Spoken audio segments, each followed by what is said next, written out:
el rey se está jugando la continuidad de la monarquía en España. La monarquía se está jugando en este momento su continuidad. Yo estoy convencido, y así lo comento en Federalismo Cacique, de que pueda haber ya un acuerdo en el que el rey esté de acuerdo con la evolución que está teniendo el sistema hacia un modelo federal de España en el que él se convierta en una especie de emperador de las distintas federaciones en las que se descomponga España y eventualmente se pueda volver a unir, o al menos muy probablemente esa sea la idea que le hayan podido vender a él y que él tome como posible, como plausible y como que pueda llegar a tomar realidad y a ser algo, un hecho, a ser efectivo. Yo dudo mucho que eso pueda llegar a convertirse en una realidad, porque antes saltaría todo, absolutamente todo, por los aires. Tiene toda la razón Héctor cuando dice que el rey se equivoca al vincular la continuidad de la monarquía a la Constitución, porque eso implica que el fin de la Constitución sería el fin de la monarquía, no ya solo de la dinastía Borbón, sino de la propia monarquía como institución que ejerza la jefatura del Estado.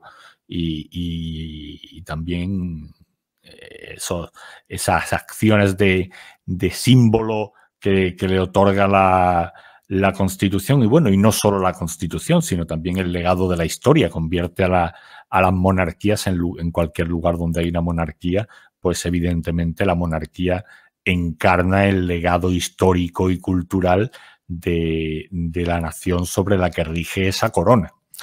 A mí me gustaría llamar la atención sobre distintas cuestiones que dijo el rey a lo largo de su discurso.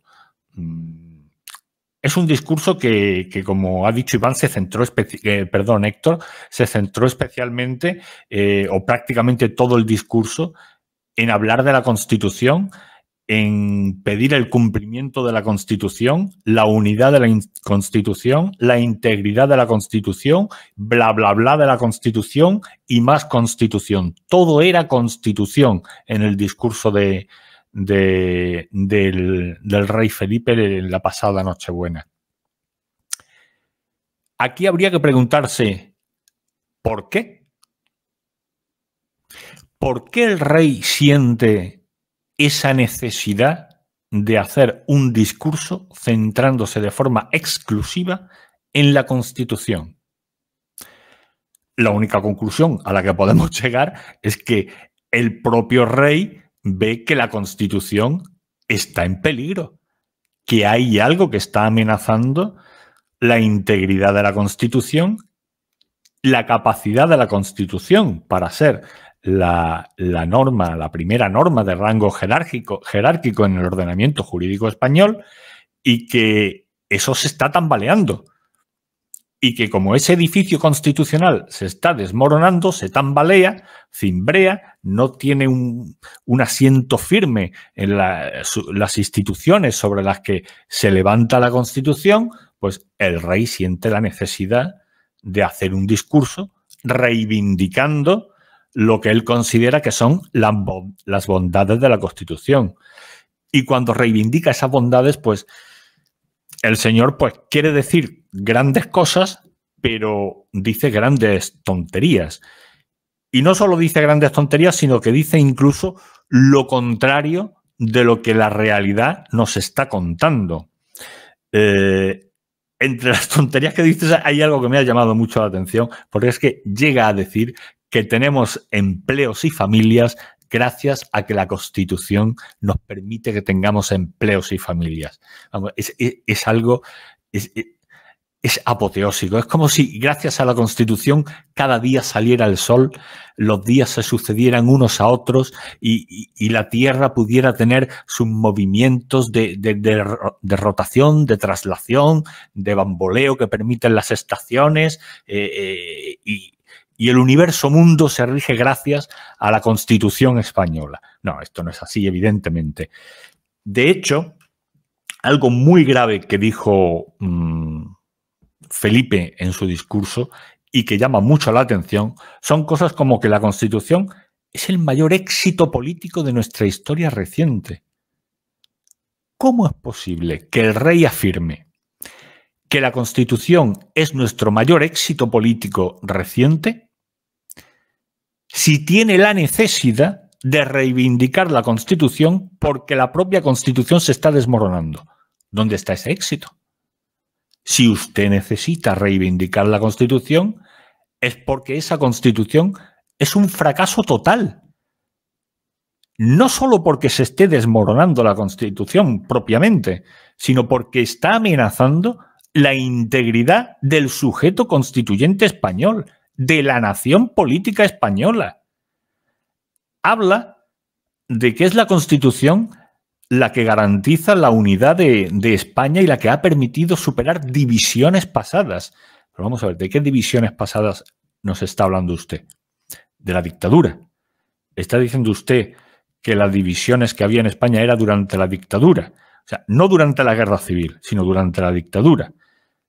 Las divisiones que pudieran haberse provocado, que evidentemente se provocaron durante la guerra civil, evidentemente una guerra civil provoca divisiones, la gente se mata entre sí y hasta las familias se matan los hermanos entre sí en una guerra civil, y de ahí lo terrible de un conflicto civil, pero aquella división comenzó a estar superada muy rápidamente en cuanto personas de ambos bandos comenzaron a casarse entre sí, a tener hijos entre sí. Aquello se superó en cuestión de unos pocos años. Que hubo continuidad y hubo represión en la represión posterior a la guerra civil. Hombre, pues por supuesto que la hubo, como en cualquier guerra civil. No porque la guerra civil española sea especial respecto a otras guerras, sino porque eso sucede en cualquier guerra civil. Es algo evidente. No me parece que sea algo como para echarse las manos a la cabeza o como para sorprenderse. Pero algo también muy interesante que dijo es que tenemos el deber moral de evitar el germen de la discordia. Esto es muy interesante, porque claro, ¿qué es la discordia? La discordia, la propia palabra significa diferentes corazones. Lo opuesto a la discordia es la concordia. Todos con un mismo corazón, todos de una misma opinión, tenemos todos que opinar lo mismo, que pensar lo mismo, que sentir lo mismo. Habla mucho de sentimientos en su mensaje de Nochebuena, el rey. Habla constantemente de sentimientos y de afectos, pero equivoca el rey el tiro cuando habla de sentimientos en el momento de reivindicar la Constitución, porque una Constitución es un aparato político, no es un aparato de amor. Las constituciones no están hechas para que las personas se quieran unas a otras. Esa tontería del artículo 6 de la Constitución del 12 de que los españoles tenían el deber de ser justos y benéficos. Vamos, señores, seamos serios. Las personas somos como somos. Unos somos mejores, otros somos peores, otros somos regulares. La misma persona se muestra una vez peor y otra vez mejor. Pues depende de las circunstancias y de cómo se vea cada quien. Pero lo que no puede hacer una Constitución es hacer buenas personas a los nacionales de la nación de la que proceda esa Constitución. No. La discordia no procede de la voluntad de las personas. La discordia en España es una obligación constitucional que impone el artículo 2 cuando afirma que la nación española está integrada por nacionalidades y regiones. Ahí está la discordia. Ahí está el germen de la discordia que el señor monarca quiere evitar.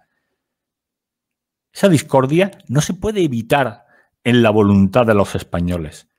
Es la Constitución la que impone la discordia a los españoles mediante la afirmación de que la nación española está integrada por nacionalidades y regiones, en primer lugar, y en segundo lugar, impidiendo que los españoles puedan elegir de forma directa y separada a sus representantes políticos naturales, a sus diputados y a su gobierno para que pueda defender sus intereses. Eso es lo que crea unidad nacional, no una afirmación de afecto. Y por último, ya para terminar esta primera intervención, que quería que fuera breve y me estoy alargando más de lo que yo hubiera querido, quería llamar la atención acerca de dos ortegadas que soltó el rey en su discurso. Cuando habló de división, hizo referencia a errores pasados de nuestra historia. Los errores de nuestra historia, la división, aquello que decía Ortega en España Invertebrada, de que España estaba unida cuando tenía un proyecto exterior común, que fue la conquista de América y demás, y que cuando aquello se extinguió, pues España comenzó su decadencia y comenzó su proceso de descomposición en el que aún estamos. No, eso no es así. Una nación es lo que es al margen de que tenga o no un proyecto exterior. No todas las naciones han tenido un imperio. El que España haya tenido un imperio y haya sido el imperio generador más grande que haya habido en la historia junto con el Imperio Romano, esa es otra cuestión. Y otra ortegada, muy al punto con esta también, fue cuando el rey afirmó que la Constitución existe para un propósito compartido. ¿Cuál es ese propósito compartido? Porque eso la Constitución no lo dice. Si la Constitución tiene un propósito, la nación tiene un propósito. Si tiene una finalidad, la nación tiene un principio y tiene un fin en el tiempo. Y esto del propósito lo dice también Ortega en España Invertebrada cuando identifica a las naciones como una comunidad de propósitos. Las naciones no pueden ser comunidades de propósitos, porque si esto fuera así, una vez alcanzado el propósito definido previamente, se acabó la nación. ¿Y entonces qué? ¿Qué sucede entonces? Si se acaba la nación, ¿qué hay después de la nación? ¿Una ultranación?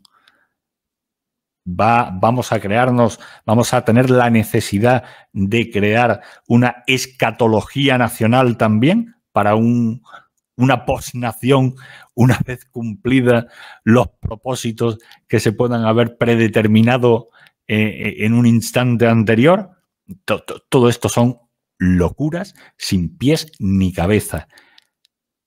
Aquí lo único que hay que concluir es lo siguiente: una constitución es un conjunto de reglas que rigen el juego político entre los distintos poderes del Estado, las relaciones de esos poderes entre sí y los medios mediante los que las personas que están investidas de esos poderes durante un tiempo determinado, cuáles son los medios de elección para que sean esas personas las investidas de esos poderes. Nada más. Nada más. Todo lo demás es filfa, todo lo demás es ruido, todo lo demás es confusión.